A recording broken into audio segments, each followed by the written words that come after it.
Morning students, মে মাসের প্রথম দিকেই নিটের এক্সাম। আমি জানি তোমরা ভীষণ ভালোভাবে প্রিপারেশান নিচ্ছ যাতে একদম টপ র্যাঙ্ক করতে পারো, এবং অবশ্যই আমাদের ওয়েস্ট বেঙ্গলে বেশ কিছু ভালো ভালো মেডিকেল কলেজ আছে যেগুলো থেকে পড়াশুনো করার পর শুধু আমাদের এই রাজ্যে বা এই দেশে নয়, বিদেশেও অনেক বড় বড় নার্সিংহোম বা হসপিটালে তোমরা কাজের সুযোগ পেতে পারো, অনেক টপ লেভেলের কেরিয়ার হতে পারে।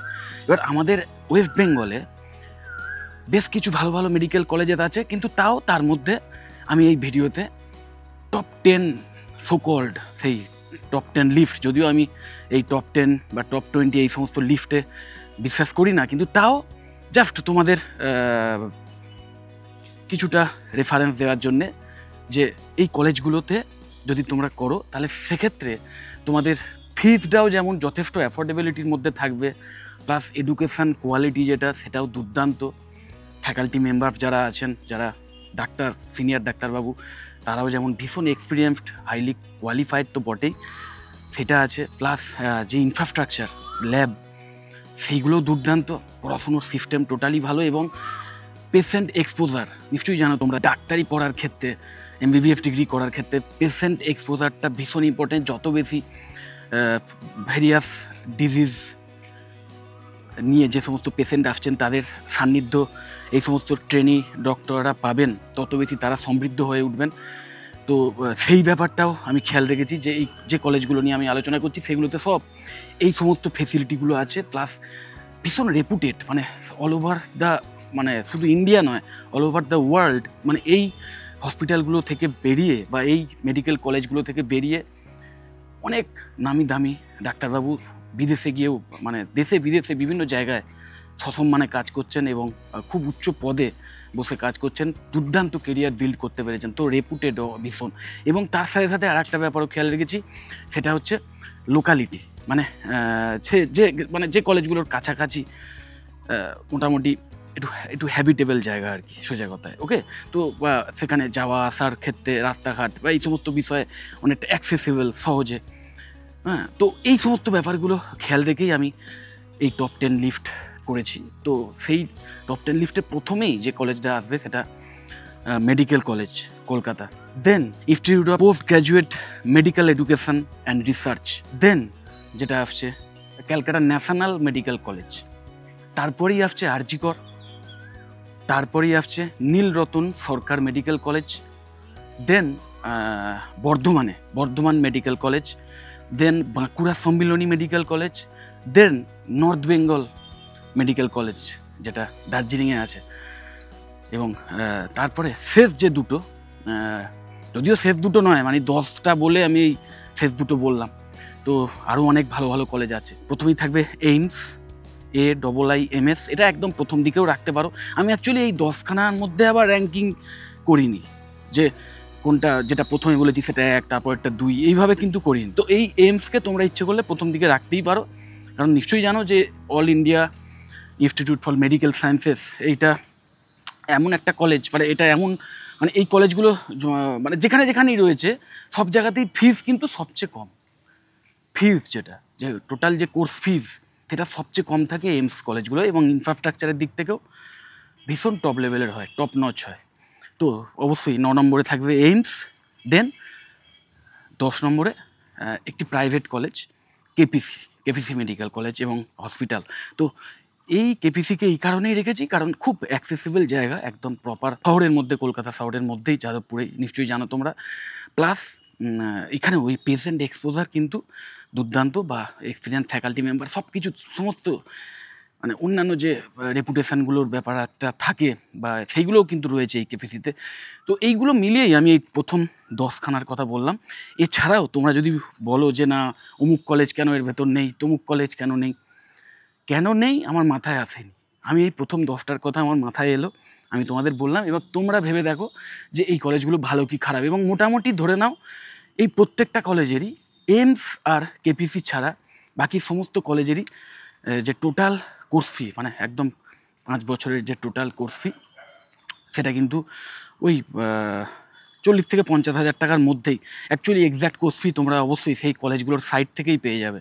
কলেজগুলোর যে ওয়েবসাইটের লিঙ্ক আমি আমার এই ভিডিও ডেসক্রিপশান বক্সে অবশ্যই দিয়ে দেবো, সেখান থেকে এক্স্যাক্ট প্রতি বছরের যে কোর্স ফি সেটা পেয়ে যাবে।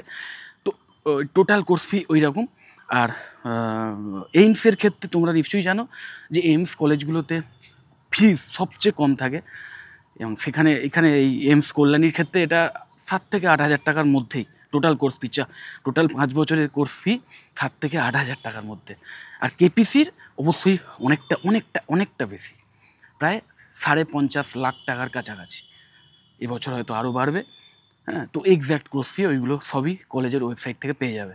আর হ্যাঁ, অবশ্যই এই কলেজগুলো যেগুলো বললাম এর মধ্যে, এই যে 10টা কলেজ বললাম তার মধ্যে একমাত্র এইমস ছাড়া বাকি 9টা কলেজে তোমরা কিন্তু স্টেট কোটার সুযোগ পাবে। নিশ্চয়ই জানো কিছু কিছু পার্সেন্টেজ অফ সিট স্টেট কোটার জন্য বরাদ্দ থাকে এই কলেজগুলোতে। সেই সুযোগটা তো অবশ্যই তোমরা পাবে। আর এইমসে কিন্তু কোনো স্টেট কোটার ব্যাপার নেই, এখানে অল ওভার ইন্ডিয়া যে র্যাঙ্ক, অল ইন্ডিয়া র্যাঙ্কের বেসিসেই সমস্ত সিট ভর্তি হয়। হ্যাঁ, কিন্তু অল ওভার র্যাঙ্কের ভিত্তিতেই জেনারেল, ওবিসি এই সমস্ত ব্যাপার, এসসি এসটি কোটা এই সমস্ত ব্যাপারগুলো রয়েছে। ওকে, তো এক্স্যাক্ট ওই মানে কোনটায় কী কী কোটা রয়েছে, কতগুলো সিটস আছে, এক্স্যাক্ট ফিস কত, এগুলো সবই এই আমি যে ভিডিও ডেসক্রিপশন বক্সে ওয়েবসাইট দিয়ে দিচ্ছি সেখান থেকে তোমরা পেয়ে যাবে। আর তারপরে আমি বলবো যে যদি কোনো কারণে এই কলেজগুলোর মধ্যে পেলে না, বা অন্য কোনো সরকারি কলেজেও পেলে না হয়তো, কারণ স্টুডেন্টদের মানে মেন যে টার্গেটটা থাকে সরকারি কলেজে যাতে পাওয়া যায়, তার প্রধান এবং প্রধানতম কারণ এটাই, মানে মেডিকেল কোর্স করতে গেলে, এমবিবিএসের মতো কোর্স করতে গেলে সরকারি কলেজের খরচটা, টোটাল ফিসটা অনেক আয়ত্তের মধ্যে থাকে, যেটা কিনা প্রাইভেট কলেজে যখন চলে যাচ্ছে তখন কিন্তু আকাশ ছোঁয়া হয়ে যায়। এবং কেপিসি সেখানে প্রাইভেট কলেজগুলোর মধ্যে আবার সবচেয়ে বোধহয় আমার যতদূর ধারণা সবচেয়ে কম কোর্স ফিওয়ালা কলেজ এই কেপিসি। এবার সেই কম কোর্স ফিওয়ালা কলেজেই প্রায় ৫.৫ লাখের মতো কোর্স ফি। তো বুঝতেই পারছো অন্যান্য প্রাইভেট গুলোয় কোর্স ফি কতটা হয়, প্রায় 1 কোটি, মানে 1 কোটির উপরে ছাড়িয়ে যায় অনেক কলেজ আমি জানি। মানে ম্যানেজমেন্ট কোটার কথা যদি ধরো আর স্টেট কোটার কথাও যদি ধরো, সেক্ষেত্রেও কিন্তু সেটা ওই 40-50 লাখের কাছাকাছি, তার নিচে তো নয়, আরও বেশি হবে হয়তো। তো যাই হোক, যে কারণে সবারই টার্গেট থাকে যে সরকারি কলেজগুলোয় পাওয়ার। এবার যারা সরকারি কলেজে পেলো না কিন্তু আর্থিক সামর্থ্য রয়েছে, তারা অবশ্যই প্রাইভেট কলেজে তোমরা অ্যাডমিশান নাও, নিজেদের পছন্দের প্রাইভেট কলেজগুলোয়। আমাদের ওয়েস্ট বেঙ্গলে তো বটেই, অল ওভার ইন্ডিয়া অনেক ভালো ভালো প্রাইভেট কলেজের আছে, যেগুলোর মধ্যে আবার বেশ কিছু কলেজে যথেষ্ট ভালো ইনফ্রাস্ট্রাকচার রয়েছে, ভালো পড়াশুনো হয়, পেশেন্ট এক্সপোজারও দুর্দান্ত, সব কিছুই ঠিকঠাক।